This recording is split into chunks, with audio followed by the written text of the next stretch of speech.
السلام عليكم ورحمة الله وبركاته. ازيكم عاملين ايه؟ يا رب دايما تكونوا بألف صحة وألف خير. بحبكم جدا في الله، ربنا يديمكم نعمة في حياتي، اللهم امين. ان شاء الله النهاردة فيديو جديد. وبصوا بقى، يعني من اكتر الاسئلة اللي انا بحبها، اللي هي ايه، الاخوات بتبعت الاسئلة علشان عاوزة تفهم العمرة وعاوزة تعمل العمرة صح كما فعلها النبي صلى الله عليه وسلم. اللهم صل وسلم وبارك على حبيبي وشفيعي سيدنا محمد صلى الله عليه وسلم. مبدئيا حطي لايك للفيديو، بالله عليكم ما تنسوا اللايك علشان الفيديوهات تنتشر. لان بصراحة يعني مش عايزة اقول اسامي، ولكن يعني شفت كده حلقة او شفت كده، يعني كان بث مباشر هو لبلوجر مشهورة ومعروفة، للأسف الشديد على كمية الكلام اللي قالتها، وان هي اخطأت يعني اخطاء كتير في العمرة.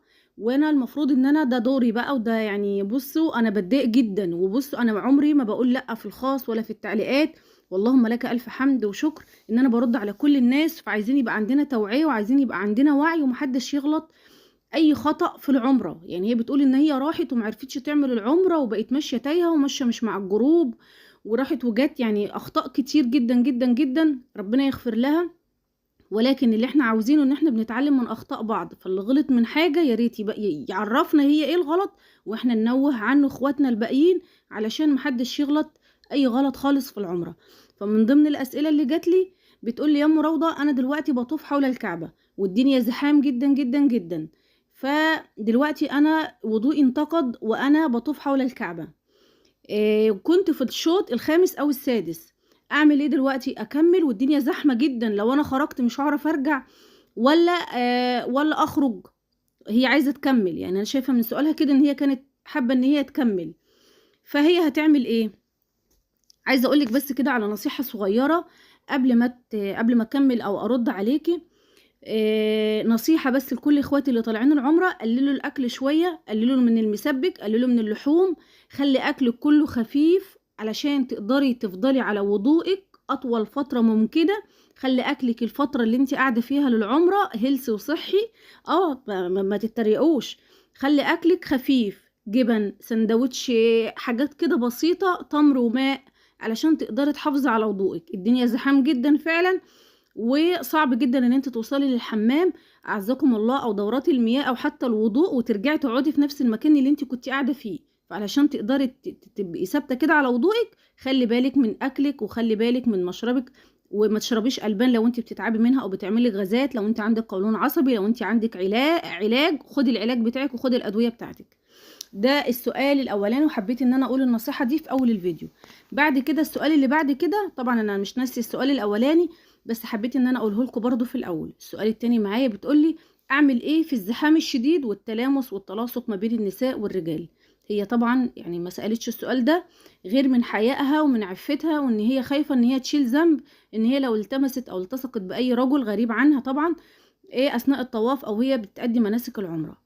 هرد طبعا على السؤال ده في اخر الفيديو، بس خلينا كده اكمل السؤال اللي هو لو انتقد وضوئك اثناء الطواف هتعملي ايه. واقرب باب برضو يدخلك للكعبة مباشرة، بحيث تكون الدنيا قريبة عليكي، وتعرفي لو وضوئك انتقد تعرفي تخرجي وتدخلي تتوضي بسهولة، او لو انت ست كبيرة او لاي ظرف من الظروف. مبدئيا كده يا ست الكل لازم تعرفي اركان العمرة هي ايه، ولو انت ما عملتيش ركن منهم هتجبري بدم. العمرة ما هي الا نية وطواف حول الكعبة 7 أشواط كاملين متكاملين. وطبعا علشان تتميهم كاملين متكاملين ليك شروط. أول شرط منهم لازم تكون لبسك لا يصف ولا يشف، ده طبعا للنساء. ولازم تكوني لابسة الشراب اللي هو الجورب، رجليكي متغطية. ولازم تكوني على طهارة، انت طاهرة، ما فيكيش أي دم وما فيكيش أي شيء، تكوني طاهرة وتكوني على وضوء. فلازم تحققي ال3 شروط الأول قبل ما تبدأي في الطواف حول الكعبة. طفتي ال7 أشواط لازم يكونوا كاملين متكاملين. وطبعا من صحة الطواف حول الكعبة لازم تكوني على وضوء. طب أنا وضوء انتقد لسبب ما وحبيت إن أنا أروح دورة المياه، أعمل إيه؟ أكمل؟ لا، ما تكمليش، اطلعي من الطواف أيا كان العدد بتاعك. طب إزاي أعلم العدد؟ والله كان في مسابح كده الأخوات بيعملوها بيهدوها هناك، هتلاقي إخواتك في الله بيوزعوها عليكي. 7 عدات كده عاملة زي حب اللي هو بتاع السبحة، 7 عدات. امسكي كده كل ما تطوفي، بدايتك هتكون من عند الحجر الأسود، بترفعي يدك لفوق وتقولي بسم الله الله أكبر، بتبدأي كما بدأ النبي صلى الله عليه وسلم. كل ما تعملي مرة أو تطوفي مرة بتروحي منزلة واحدة كأنك بتعديها. في دي فكرة تانية، الأخوات بيبقوا لابسين، عارفين الأساتك اللي هي بتاعة الفلوس أو توكة شعر، بيبقوا عاملين منها 7 اللي هي الصغيرة دي الرفيعة، بيبقوا لابسين في إيديهم 7، خلصوا مرة بيروحوا ناقلين في الناحية التانية، كل عدة بيعدوها بينقلوا في الإيد التانية واحدة لحد لما يخلصوا ال7 عدات وينقلوها في اليد التانية. كل ما يوصلوا عند الحجر الأسود ويرفعوا إيديهم لفوق ويقولوا بسم الله الله أكبر، يروحوا ناقلين توكة من هنا لهنا أو أستك من هنا لهنا، أو يروحوا منزلين العدد اللي هو المسبحة.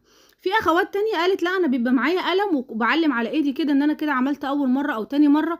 المهم حيل كتيرة وأفكار كتير ما شاء الله تبارك الله، الأخوات بيبدعوا في الحاجات دي.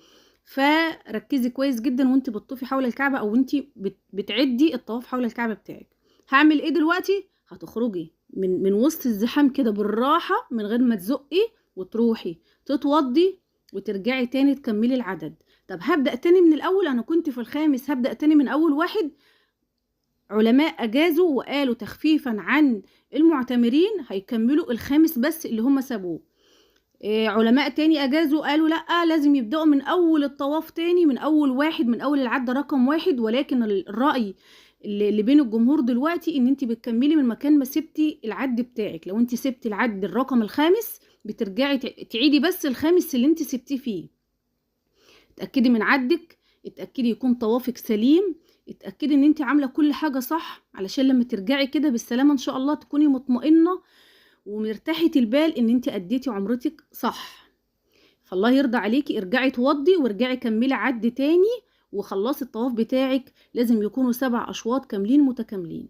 طيب ان شاء الله اكون قدرت افيدك في السؤال. طبعا لا يجوز ان انت تطوفي حول الكعبة بالحذاء الا اذا كنتي تسمعي كذا شيخ وتسالي كذا شيخ، مش انا اللي هفتيكي، بس المعلومات اللي عندي والفتوى اللي عندي بتقول ما ينفعش ان احنا نطوف حول الكعبة بالحذاء. لازم تكوني لابسه شراب للنساء، والرجال ما يكونوش لابسين حاجه خالص في رجليهم. ده المعلومات اللي عندي. هرجع بقى لسؤال اختي الفاضله اللي انا بتقولي ان انا خايفه من التلامس ومن من الزحام الشديد اللي هيكون في صحن المطاف او هيكون في العمره. عاوزه اقولك ان انا كنت زيك وما سالناش السؤال ده غير من حيائنا وعفتنا ان احنا مش عايزين نلمس اي حد او اي حد اجنبي عننا. ولكن اللي انا شفته بعناية هناك وما شاء الله تبارك الله، ربنا يرزق كل مشتاق. عايزه اقولك ان الدنيا هناك بتكون، شفتي اهوال يوم القيامه، كل واحد في نفسه. فانت هتكوني اساسا ماشيه، انت ملهيه اساسا في الدعاء والبكا والعياط والتضرع الى الله سبحانه وتعالى باستجابه دعائك. فبتكوني مش باصه للي جنبك ولا يمين ولا شمال. طبعا غض البصر ده موجود عندك. امتى هتغض بصرك؟ طول الوقت انت غضه بصرك، بس احيانا كده بتكوني قاعده كده بتصلي مستنيه اقامه الصلاه، فانت ايه، دي اخطاء احنا بنعملها او معظمنا بيعملها ومش واخد باله. عينيه على الرايح وعينيه على الجاي، عين بتودي اللي رايح يمين وبتودي اللي رايح شمال. لا، خلي عينك في مصحفك، خلي عينك في المسبحه اللي في ايدك، خلي عينك في ورقه الادعيه او ورقه الاذكار اللي هتكون في ايدك. غض بصرك على قد ما تقدري. اما بالنسبه للتلامس والتلاصق، انت ابعدي عن الزحام، ما تحاوليش تلمسي الحجر الاسود، لان ده يعني مش عايزه اقولك مستحيل، لان مفيش مستحيل على ربنا سبحانه وتعالى. ولكن بيبقى فيه كده مجموعه ناس الله يهديهم، هم بيبقوا معروفين كده من بلد معينه، الله يهديهم ويصلح حالهم. زي ما يكون بصي هيخشوا يعني هيخشوا، هيوصلوا له يعني هيوصلوا له. اطلبي من ربنا سبحانه وتعالى ان هو يوسع لك الطريق كده ان انت تلمسي الكعبه. ده اللي اقدر اقوله لك. انما عشان توصلي وكده وتدخلي في وسط الرجال والطرحه بتاعتك تتشد منك وتتخلع، ما تعرضيش نفسك لاي حاجه من دي. جاتلك ما جاتلكيش. بصي يعني ربنا حاسس بيكي وعالم بيكي وشايفك وعالم ان انتي يعني من ترك شيئا لله عوضه الله خيرا، يعني خيرا كثيرا او خيرا منه. فخدي بالك ان ربنا ان شاء الله هيعوضك وهتلمسي الكعبه قبل ما تروحي. لو انتي دعيتي بنيه صادقه هتبص تلاقي كده الطريق اساسا فضي، سبحانك يا رب. بتبص تلاقي الدنيا وسعت ومتسهله كده ان انتي تمشي بس في نفس الطريق كده وتلمسي الكعبه، وزي ما دخلتي بسهوله تخرجي تاني بسهوله وتوسعي مكان لغيرك. ادعي كتير وانت موقنه بالاجابه. كان في اخت فاضله الله يرضى عنها يا رب اللهم امين، بتقولي قولي لنا فضل الدعاء او كلمينا عن فضل الدعاء المستجاب. ياه اقول لك ايه بس ولا ايه، ده انا لو فتحت في موضوع استجابه الدعاء مش هيكفيني كام فيديو، يعني ما شاء الله تبارك الله. ربنا يجبر بخاطركم جبرا يتعجب له اهل السماء واهل الارض. ادعي كتير وانت موقنه ان ربنا ان شاء الله يرجعك من هناك مجبوره الخاطر. ربنا هيستجيب لدعائك، اصل احنا ملناش غيره، ملناش غير ربنا سبحانه وتعالى، هندعي له. يعني هندعي لمين؟ وابكي، ابكي وما يعني ما بكيتيش تباكي. تباكي انت بتطلبي من الملك سبحانه وتعالى، بتطلبي من ربنا، يعني ما بتطلبيش مني ولا من اي حد، احنا بشر، احنا بشر. فانت لما بتيجي تطلبي، في برضه اخت قالت لي يا مراوده ادعي بايه وانا ماشيه في السعي بين الصفا والمروه، هيبقى عندي وقت كتير. زي ما قلت لك، امسكي فرد من عيلتك، امسكي اولاد المسلمين اجمعين، هتسيبيش حد. امسكي بالاحلام اللي انت كنت مفكراها ان هي مستحيل تتحقق ومستحيل يعني ربنا يستجيب ليكي. مفيش حاجه مستحيل على ربنا سبحانه وتعالى.